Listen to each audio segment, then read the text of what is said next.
We haven't seen Tomb.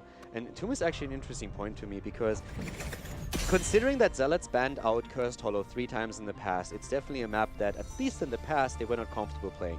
And I just picked up on it, but they banned Tomb out. And I talked earlier about how banning out Tomb is something that's new to them, and they have played 3 maps on Tomb, they lost twice.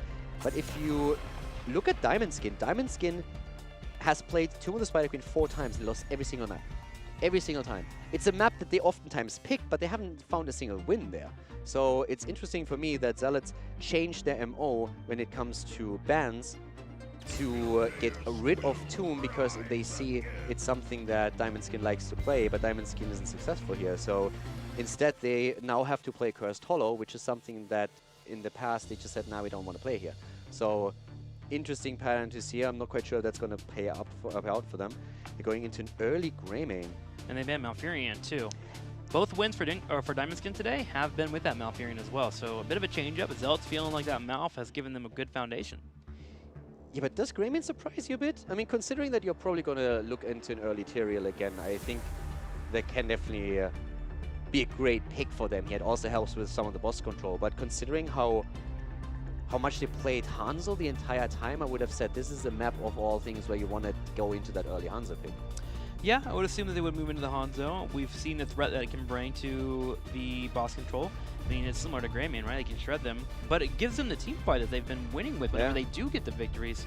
Zealots feeling a little bit different here. Maybe they assume that Diamond Skin doesn't want to pick up the Hanzo and then get later on, like we saw last game.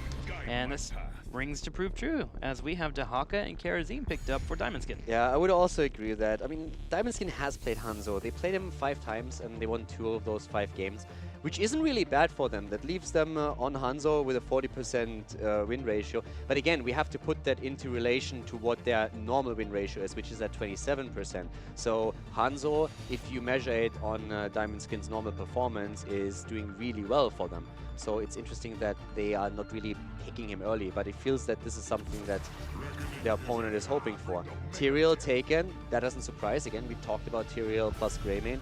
It's a combo that we've seen now several times, and on this map, of course, you get even more out of the potential Holy Ground on 13. We see more Law and Order right now in Europe. It's the build because you're speccing heavily into the shields, but if you play in Cursed Hollow, where boss control is even more important than going for Holy Ground on 13, gives you more of a tool around it, not only relying on Sanctification. ETC now on top of this as well. But we didn't talk about the early Karazim too here. Typically you get a Karazim when you want to have dive, or you want to kill a back line, a mage, like Li Ming perhaps, or even a Gold Dan. But Karazim coming in very early for Diamond Skin. The priority surprises. Yeah. The pick alone, we have seen Karazim played, but outside of Fnatic, there's not a single team that has found a single win with Karazim. Fnatic is 3-1 with the hero, and overall, you're looking at Europe, Karazim has seen 8 games, and he lost 5 of them. So as I said, only Fnatic has been able to win with Karazim. Everybody else lost. And that is also true for Diamond Skin, who played a single game with him, but they also lost. And I mean, Zealous has 1 game played with Karazim and lost it as well. So the early priority surprises me. The pick alone is absolutely fair, but I'm not quite sure why they felt that they had to pick him this early. Maybe the rest of the draft is going to tell us that they didn't want to give something away here. Well, for me, it just means dive, which I feel like Diamond Skin's going to pull out, we mentioned it, the Illidan at some point. They want to get some aggression going their way, maybe get onto a target. I am worried, though, with Tyrael and ETC being picked up for the opposing team, that will be difficult. And here's the thing, if your idea is dive and you want Karazim for the dive, just do it later. Why not pick Tyrael first and then pick Karazim later? Yeah. So that's why I'm really interested to see what they're going to do now. If they have something up their sleeve where they say, okay, this is why we pick Karazim this early, because we wanted to hide something else, so that you can't react to it. What other dive can you think about? There's Tracer, of course, there's Illidan available. Kerrigan? But Kerrigan typically you want to Uther instead. The Divine Palm can work on a Kerrigan, but Kerrigan's weird on Cursed Hollow. I mean, it's absolutely clear. They want to get rid of 7 sides so they can play Cho'Gath. That's it. That's it, actually. I'm actually surprised I'm the one who has to tell you. Blaze and Li Ming. So Blaze is a main tank this time. Yeah. I mean, we've seen that a few times. Method has played Blaze as a main tank. Dignitas has played Blaze as a main tank. So we're going to have Dahaka on the side lane and Blaze going in for the rotation. I just want to find what their 5th pick is. Because why wouldn't an Uther pick work there instead? Fourth and fifth pick coming in for Zealots. They have the Gray Main Material, their ETC, they have boss control out the Wahoo, they need their top laner, and they need their support. Early Karazim would have made more sense to me if Zealots was notoriously known to play the hero. Sure. And you were trying to snap it away, but they're not. Yeah, and it's also, again, it's the first time that Zealots even play this map. They haven't played the map before, so it's not like they have a certain affinity for Karazim on Cursed. I mean, I could have seen it that, yes, maybe overall they don't play a lot of Karazim, but when they play on Cursed, it's a hero that fits into that draft strategy, but that's also not true. So let's see. Genji late in the draft, and also Uther now taken. Which comes back to our question, why not pick Uther early if you want to go into a potential double support? Are they going into a double support? I gotta correct myself, Tyrael will be that top laner. You didn't need that. My brain is just so confoozled right now when it comes to that Karazim. Also no Hanzo taken so far. Neither taken nor banned. On a map where we have seen him, again, highly prioritized because of the plays you can make around the mercenary camps and the boss. I like the Genji being taken away too, because it could have been Li Ming, Kara, Genji diving, double reset. So Zealots is trying to tick off all the boxes they have themselves.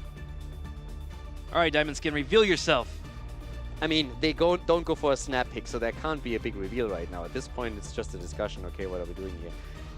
But look at the Zealots. Uther, Divine Shield for Genji, Divine Shield for ETC, or the Divine Shield for Greyman and Tyrael with Sanctification top of it. That draft is scary. You know, Uther's in Candyland. He can pick whatever he wants, man. He'll be just fine. Yeah.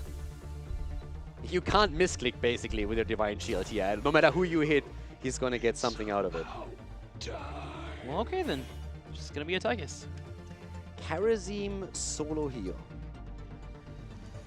Okay. You got a lot of dancing with the bunker, so it's not too horrible.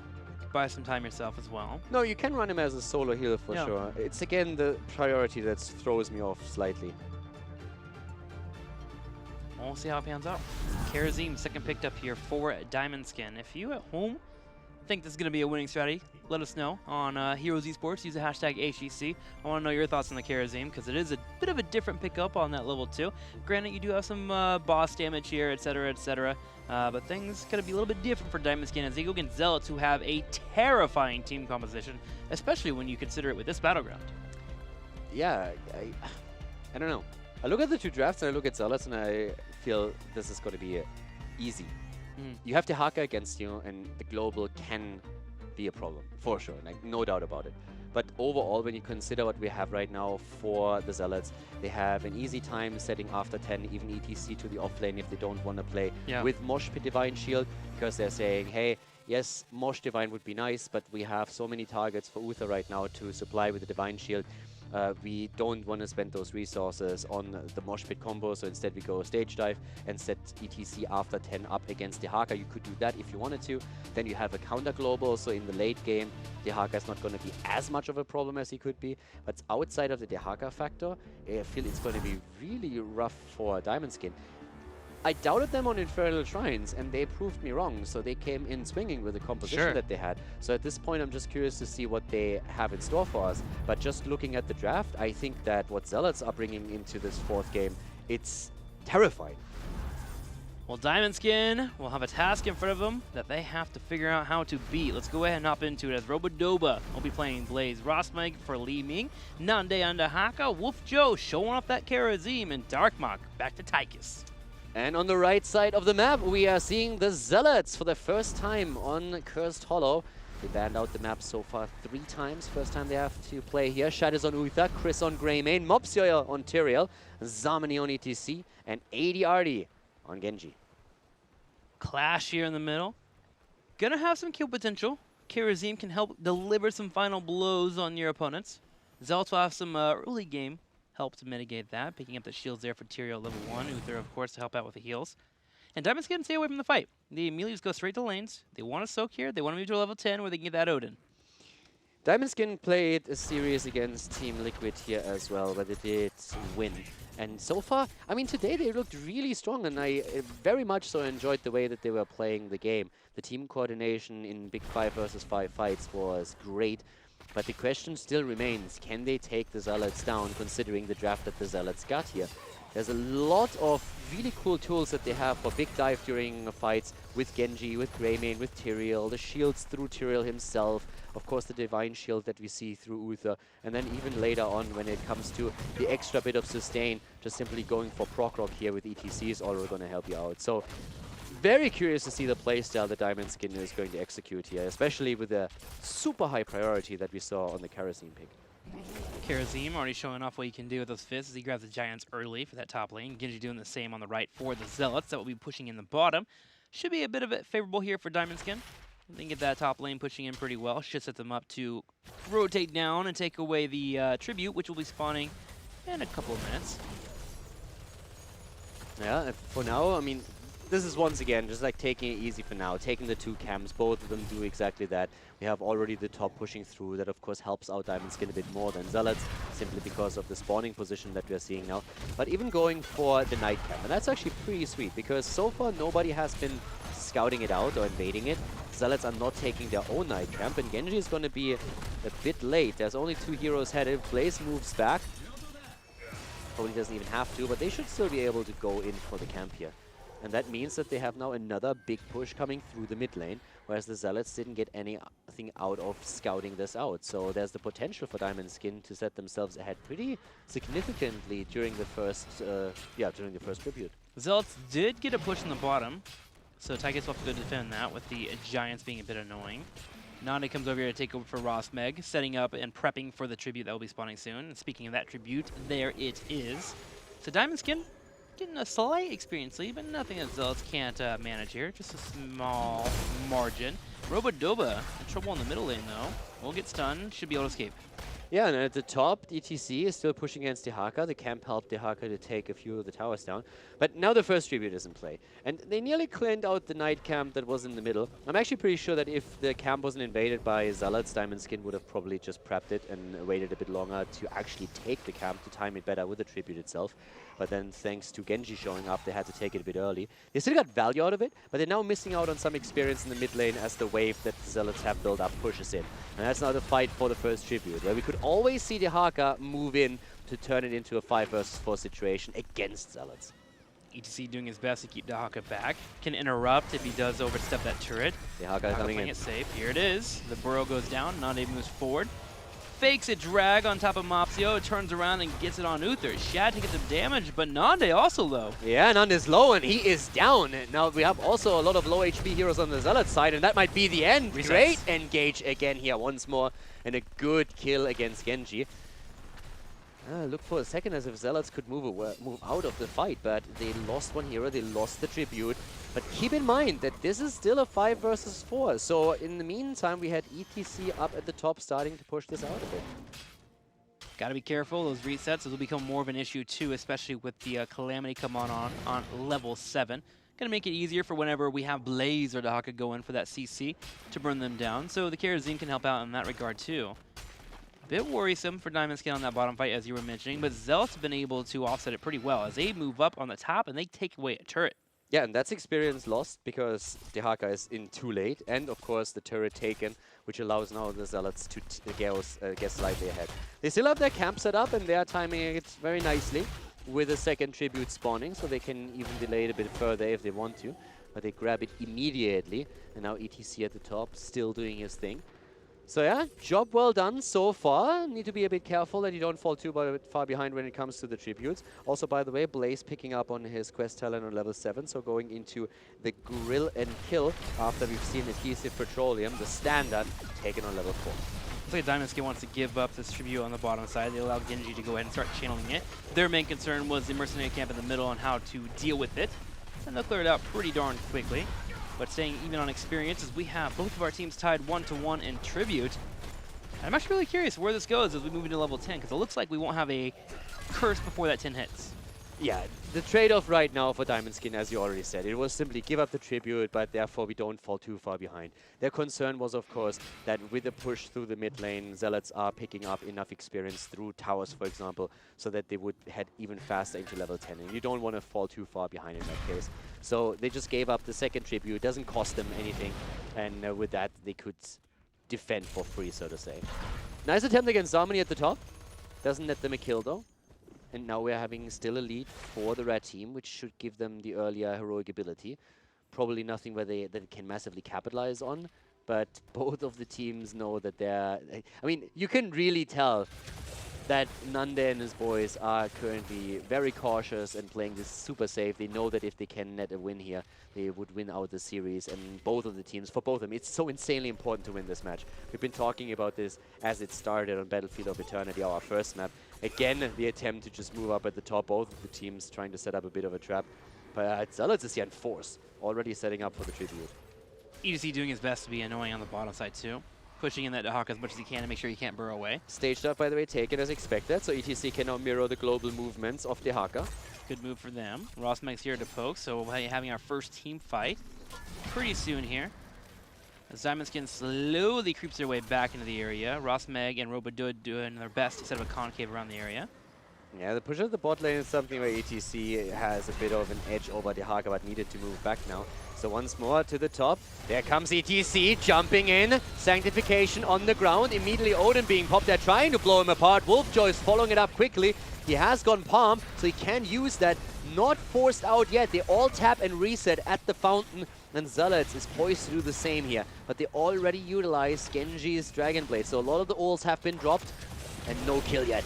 Drak comes in, Zarmi goes in with the power slide. Li Ming gets popped. Li who?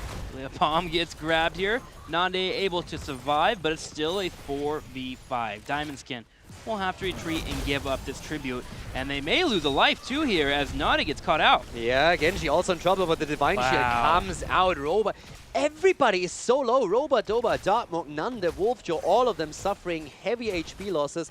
And they, of course, all already tapped at the fountain. So now Zealots getting the second kill here, but also losing out on the tribute, losing out on another tower here. Not quite yet, but at any point. We'll consider it dead. Yeah, it's basically... We'll send out the memo. So, one tribute up here. That's the tower we're speaking of. Yeah. The tribute will be up here in a second for Zealots to grab their curse. So Diamondskin will have to set up and defend that.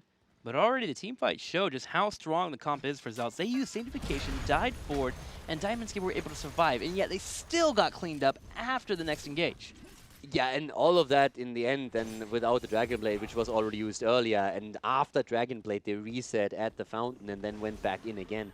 But we nearly saw Genji taking them apart anyways. So definitely difficult for them to handle. But this is a good position for the tribute to spawn now, for Diamondskin. It's far more towards their side. The problem is, of course, that there is still an early level 13 now available to the Zealots. So if they just stall a little bit around the tribute and can grab some experience with maybe ETC, they should be in a position where they can claim the extra talent. Well, if they get a kill before, that would, of course, even be better. Here comes ETC. Dartmok is in so much trouble. He's in pain, and he is dead as we have the Dragon Blade being popped once again. Karazim couldn't even get to him to give him a palm. Picked off. There goes Odin and Tychus, and that means immediately Zealot should be able to get this tribute. Do we have enough poke here to delay that? It looks like it, but Robodoba caught out of position. Blaze getting focused down. The last proc here to keep him alive. Mopsio with the smite over the wall will get the kill. Mopsio, perfect timing, getting the kill, and 80 Artie, I mean, he doesn't stop. He goes in, gets the isolation though, and the Divine Shield just barely comes out. Wolfjoy immediately rushes back since he realizes he might fall. The cocktail just not touching the gate. That could have been another kill, but now Nande is in trouble and he's falling too. 5 kills against 1 as the Zealots have taken level 13. They've taken the curse and they are absolutely racking Diamondskin right now. The fort to the top is falling, the fort at the bottom in trouble, and in the mid lane they destroyed the structures as well. Zealots are absolutely putting the screws on now. It's taken everything here, and they step forward to work on a keep wall too. ADRD on the front line. Wolfjoy goes in for a couple of punches. Rossmeg comes in for a full Calamity combo, but it's not enough. Zealots turn around. They shred forward. Wolfjoy just barely alive. Wow. But he's going to get picked off there as a bunker is expiring. At the same time, only 3 people left for defense for Diamondskin. 2 here on the front line. The Zealots just run them over. Zealots are bullying Diamondskin. They're taking their school money and then some. Taking down 2 more heroes and then focusing straight on the keep here. Level 16 versus 13. 8 kills against 1, and they take the keep 10.5 minutes into the game. The composition that we talked about earlier, this deadly setup with Uther Genji, Uther Greymane, Tyrael on top of that, with the shields, with the sanctification, is just coming through now for the team in red. And at this point, Cursed Hollow is their oyster. They can just move in, they can take boss after boss, camp after camp, they can paint the map red, and if they just don't let up on the pressure, Diamond Skin is going to have an extremely rough time to make their way back into an even fight. It's going to get rougher, too. The Zealots are about to take this boss in the top right corner. They've cleared it already. Diamond Skin hasn't started theirs on the side. The Zealots have multiple options. They can grab this boss, push with it, maybe look at the core, threaten a little bit. It's still early, but they can go for a 2-boss play as well. Grab this one and then go take the opposing boss to the bottom left side. They, in fact, even put Genji and Tyrael in a spot They're trying to where go they for heal core. up. Yeah, they want to make sure they're all set up on their mana reserves, health as well, and just push completely towards core. Yeah, they waited for the cooldowns to come back up. Okay, Robodoba with the jet propulsion misses. Boss is already on his way. It's an early boss, so that's a bit of a risk here. But they are walking with a boss right now and see if they can maybe take them down. So already far out at the front. There's the move, pushing the lanes out, going far in. They have Tyrael with the Sanctification and they have Greymane. Keep that in mind. Those are two of the best heroes if you want to rush for core. And they arrive there early. ETC is just buying time. Shed and ETC, they're just stunning them, and the shields are already gone. They're going for the core, and the rest just buys time and buys space, and the boss is not even on the core yet. It's already down to 40, down to 30. Finally, the Sanctification expires, but Darkmok has no firepower with the rest of his team. The Zealots get a clean victory here. They tie up the series, and we're going to a game number 5. Yeah, that draft made it look easy for them.